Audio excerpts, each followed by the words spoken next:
presentation and for being part of our picnic and our parish meeting today. This is the very short meeting part of our parish meeting. It was, as promised, fellowship heavy and business light.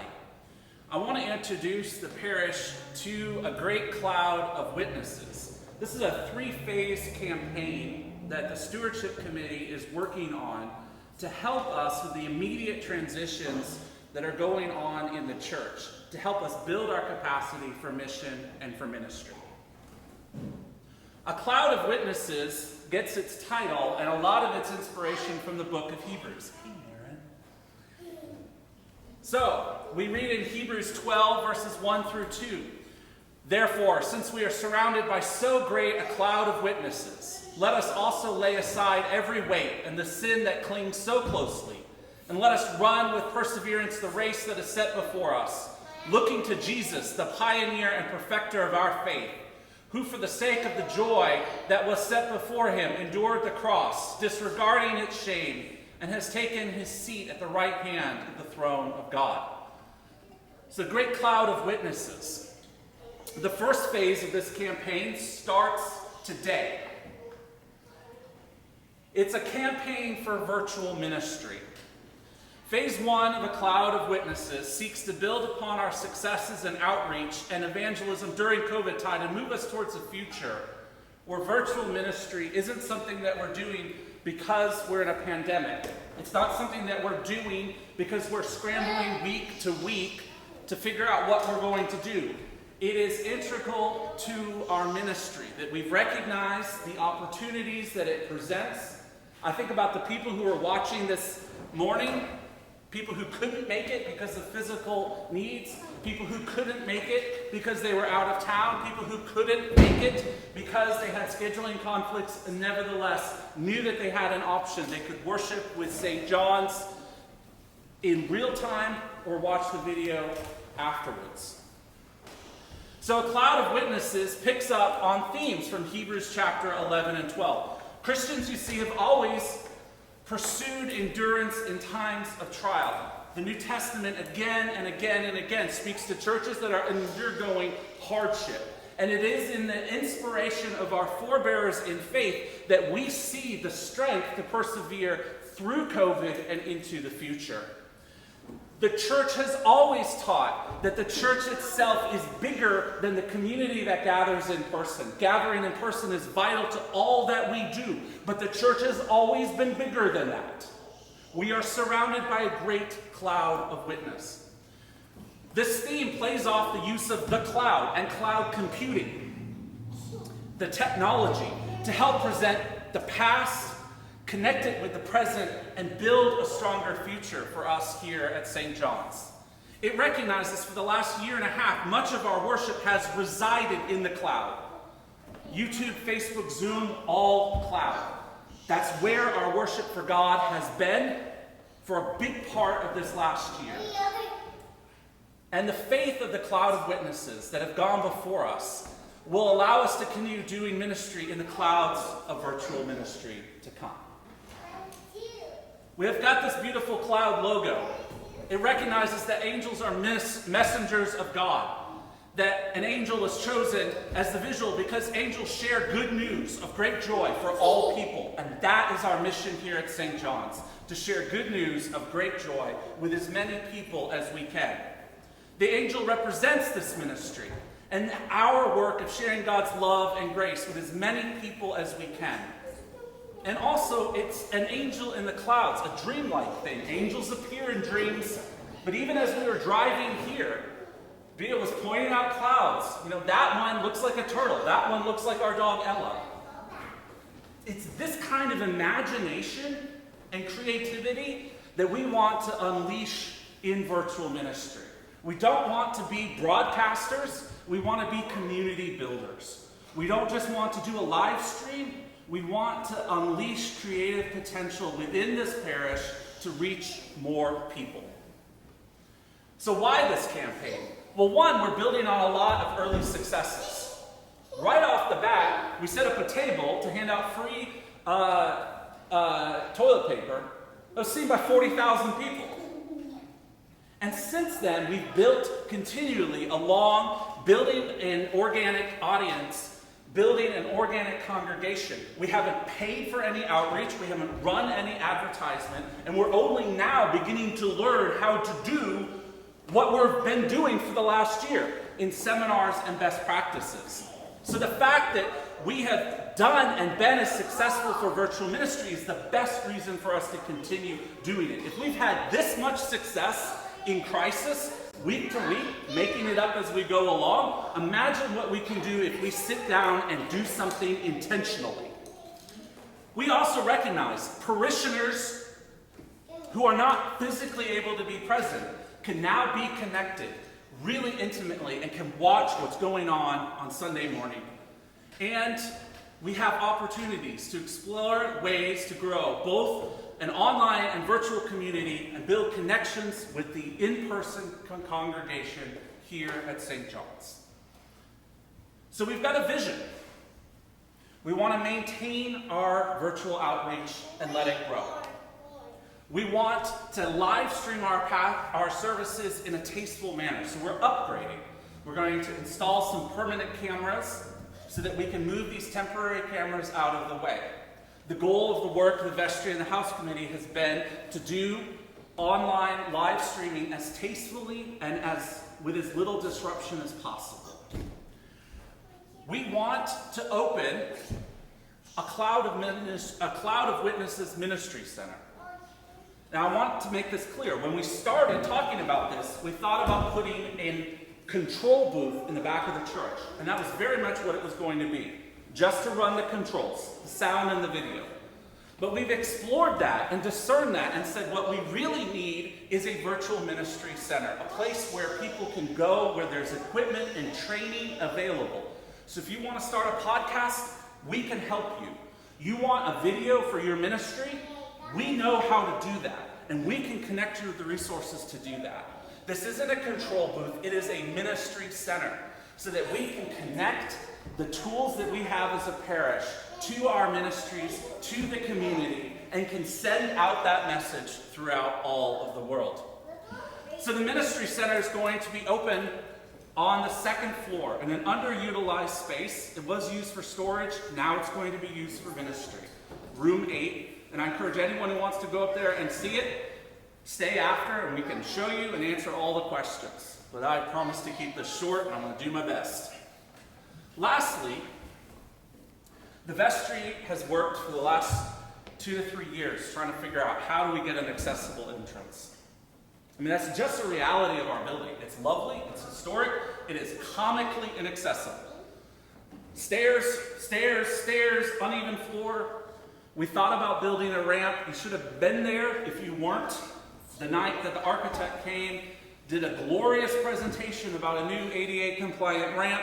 Someone spoke up and said, "How much do you think this is going to cost?" And she looked at the vestry and said, "Oh, I think you can get it done for about $100,000. Could have pushed us over with a pin. So for a far smarter and smaller investment, that remains a long-term goal. I think it's important. But what we can do right now is that we can make sure that our ministry, our classes, our programming, as much as possible, is available on every smartphone, every tablet, every computer, anywhere in the world. That's the best way that we can be a more accessible parish right now with the resources that we have coming out of this pandemic. So again, a digital ministry center, that's the vision. It's not a control booth. It's going to be a secure location for the equipment. It's going to be a place where other parishes and ministry partners who need AV equipment can come. We can share this with others. It's going to be in a place where there's going to be no disturbance or distraction to worship in the nave. You won't even know that it's going on because the control and the conversations that are going on for the controls is going to be happening on the second floor. And the only thing that will change about this physical space is that we'll go from temporary cameras to permanently mounted, far superior cameras. So if you've watched our live stream, Owen's done fantastic with no budget and a temporary setup. What we're going to have next is going to be a vast improvement in quality in terms of video and audio. So of course we need a budget. We need to be conservative and responsible with our church resources. So the vestry and the House Committee discerned that we had $24,000 in memorial funds given in memory of 52 parishioners. It was just sitting there. We've applied for a $5,000 diocesan grant. We have $5,000 in parish equipment that we've already purchased that we can reuse in this ministry center. And we've set out to raise $10,000 in phase 1 of this campaign. And I want to ask everyone here tonight to consider and prayerfully discern whether you're called to help sponsor and fund this ministry. This covers the equipment that has been ordered and the installation costs. It covers electrical upgrades, including electrical upgrades that we should have made regardless of whether we were doing this project or not. It covers a new sound system, which at some point we were going to need whether we did this project or not. It's going to cover furnishings and a memorial plaque in our new ministry center. So already we are going to put 52 existing names to recognize that this ministry center is in memory of those who've gone before us and have left a legacy of faith for us here at St. John's.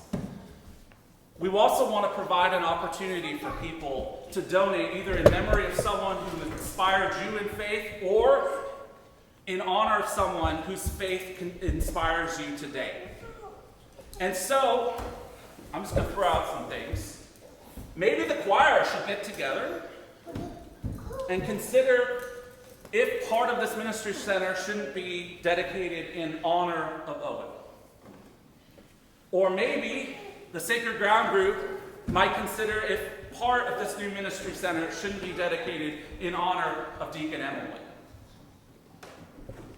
Maybe those of us in this parish who've been blessed by Kathy and her long service in this parish shouldn't consider coming together and making sure that this ministry center is dedicated to her. And we could continue ad nauseum. Ned, Georgia, all of our vestry members, the senior wardens who've given a year of their life in hard work to help build up this parish. There's so many people who could be recognized. And so the thing is that we want to talk about a suggested donation of $150. That doesn't mean that everyone has to give $150 themselves. You can pool gifts together, but that's what we want, to list a name, and our goal is that we'll have 100 saints or more listed so that we can see a visual reminder of what inspired us to do this big project.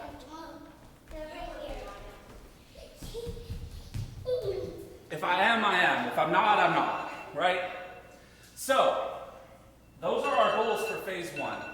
To successfully open the ministry center, to recruit new members of our digital ministry team, to maintain and build our current outreach, to explore ways to maximize social media, and to look towards new approaches to stewardship, and to develop some baseline metrics, do a deeper dive in those, and watch as our ministries grow. Phase 2 is coming up. It's going to be in the fall. It's going to connect to this campaign as our annual fall pledge campaign. It's going to raise the questions how God is equipping us for another year of ministry, and how can we give our time, talent, and treasure to further the work of God's kingdom. And again, I want to take this inspiration from Hebrews. Let us hold fast to the confession of our hope without wavering, for he who has promised is faithful. And let us consider how to provoke one another to love and good deeds. How to provoke one another to love and good deeds. Not neglecting to meet together, as is the habit of some, but encouraging one another, and all the more as you see the day approaching. Our stewardship goal for this fall is to build up St. John's as a community of love and service that meets regularly, I'm not saying that virtual ministry will ever replace in-person ministry. It's going to augment it, it's going to supplement it, it's going to help us grow in new ways. But we will not neglect to meet together. We will be a community of worship, study, and prayer. A community that gives generously to support God's mission and sharing the gospel and making disciples. And then, of course, a cloud of witnesses also connects to the fact that each one of us will one day join the church triumphant. And so, as by faith Abel offered to God a more acceptable sacrifice than Cain's, through this he received approval as righteous, God himself giving approval to his gifts. He died, but through his faith he still speaks. And so phase 3 of this campaign is to finally sit down and get serious about planned giving, which is something we've talked about among the leadership team of this parish for the past several years. But in the next year, it's going to be something that we devote some intentionality. How is it that when we leave our life, which all of us will do, the faith that is within us can still speak, and we can leave a legacy for this parish that we love so much? So that's the cloud of witnesses. Honoring the faithful witness of those who came before us, equipping the faithful witnesses at work today, and establishing a legacy for faithful witness of the future. How'd I do, Jane? You still have 12 minutes to go.